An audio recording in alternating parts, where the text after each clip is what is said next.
What if Germany knew the year Russia might actually strike NATO? Well, it seems they have a date in mind: 2029.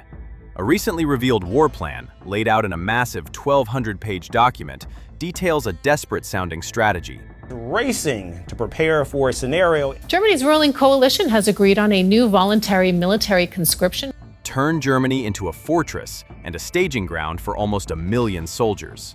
This isn't some theoretical what-if game, it's a ticking clock. For years, the world watched Germany's military shrink into a shadow of its former self. But that Germany is gone. In its place, a nervous giant is waking up, and its plans reveal a continent bracing for a war many thought was impossible. We're breaking down how this new plan, OPLAN DEU, is supposed to work, the timeline they're preparing for, and what it all means for a potential war between Russia and the West. To get the sheer scale of what's happening in Germany today, you have to understand just how far its military had fallen. After the Cold War, Germany cashed in on the so-called peace dividend. The Berlin Wall came down, and the threat of a major European war seemed to vanish with it. So, the nation that once sat on the front line of the Iron Curtain systematically dismantled its mighty military. Defense spending was slashed, conscription was abolished. The once proud Bundeswehr, with 500,000 soldiers and thousands of tanks, became a shell of its former self. Its forces were retooled for small-scale peacekeeping in places like Afghanistan, not for a throwdown, high-intensity fight on their own continent. Germany, the economic engine of Europe, had become a military lightweight, happy to hide under the American security umbrella. The prevailing attitude was a deep-seated pacifism, a belief that diplomacy and trade would always win out over brute force. Then, February 24, 2022 happened. As Russian tanks rolled into Ukraine, the foundations of Germany's security policy shattered instantly. The brutal reality of a major war of aggression in Europe sent a shockwave through the German political establishment. Just 3 days later, Chancellor Olaf Scholz stood before the government and declared a Zeitenwende, a historic turning point. He announced a colossal €100 billion special fund to modernize the Bundeswehr and committed to finally hitting the NATO defense spending target of 2% of GDP. The Zeitenwende was more than money. It was a psychological revolution. It was a public admission that the era of the peace dividend was over, and Germany couldn't afford to outsource its security anymore.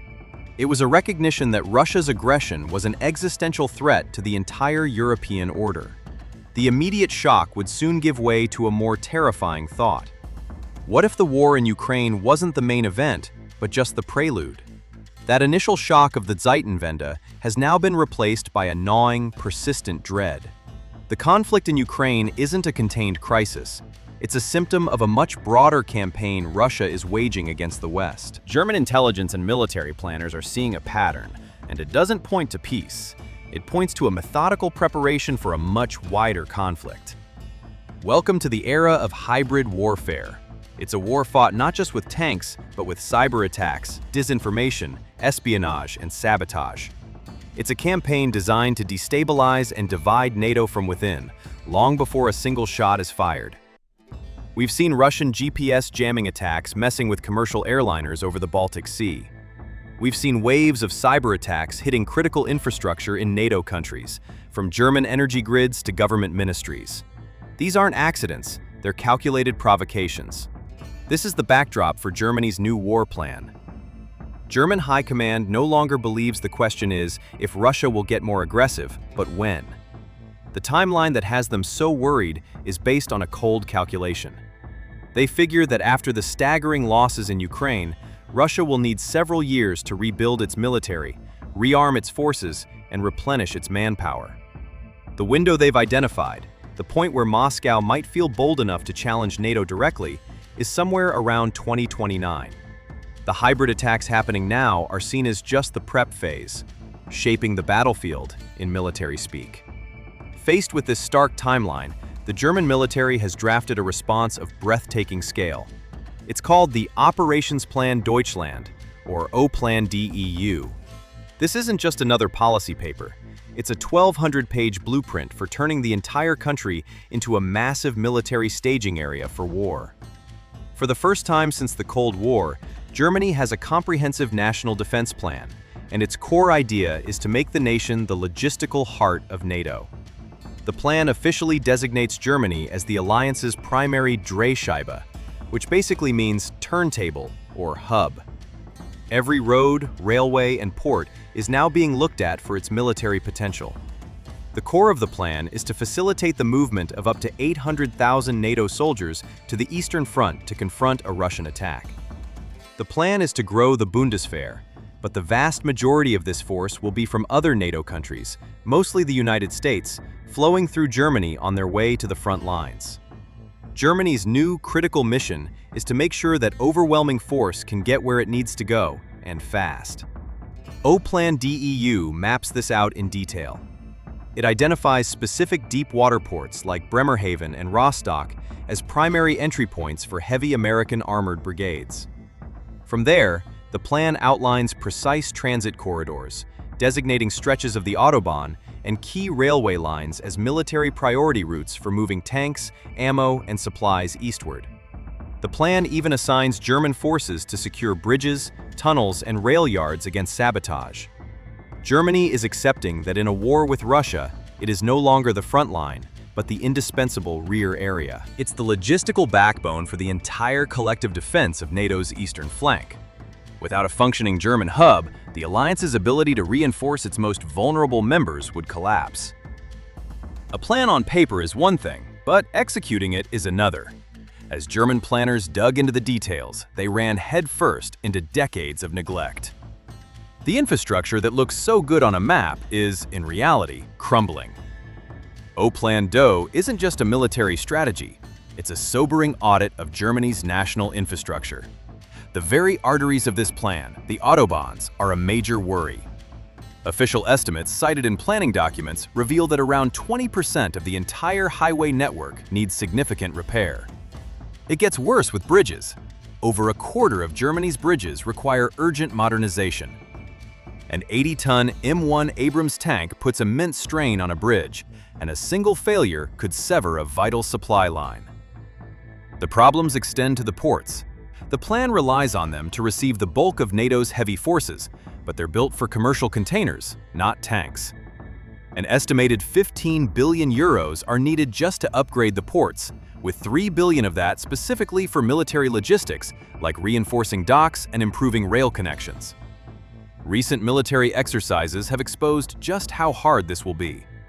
During a rehearsal in September 2025, codenamed Red Storm Bravo, planners simulated moving forces and immediately ran into problems. The exercise highlighted the nightmare of coordinating military convoys on a road and rail network already clogged with civilian traffic, and raised tough questions about who has the authority to shut down a highway for military use. While the infrastructure challenges are daunting, the transformation of the German military itself is already well underway, paid for by that massive 100 billion euro Sondervermögen. This isn't just patching up old gear, it's about building a new fighting force designed for a major war. The spearhead of its new armored force will be the Leopard 2A8 main battle tank, the most advanced version of the legendary tank. The German Air Force, the Luftwaffe, is also getting an upgrade with the purchase of the American F-35 stealth fighter, giving Germany the ability to penetrate sophisticated enemy air defenses. But hardware is useless without people. The plan calls for expanding the Bundeswehr from its current level of around 182,000 soldiers to a target of over 200,000 active-duty personnel, plus a much larger reserve force. Perhaps the most tangible sign of Germany's new resolve is its forward deployment. For the first time in its post-war history, Germany is permanently stationing a combat-ready armored brigade of nearly 5,000 soldiers in Lithuania. These soldiers, with their tanks and artillery, are a clear tripwire force on NATO's border. What we're witnessing is the reawakening of a European giant. For decades, Germany was a reluctant partner, content with its economic power while shirking military responsibility. That Germany is gone. The shock of the war in Ukraine and the creeping threat of a wider conflict have forced a fundamental change in the nation's identity. From a military once mocked as a scrapyard, the Bundeswehr is being rebuilt into one of Europe's most formidable forces. Germany is now stepping up to become the central pillar of NATO's entire conventional defense strategy. The newly revealed OPLAN DEU shows a country planning for a worst-case scenario with clarity. The plan to become the logistical hub for 800,000 Allied soldiers is a strategy born of necessity, a recognition that Germany's security is tied to the security of its easternmost allies. But the clock is ticking on that 2029 timeline.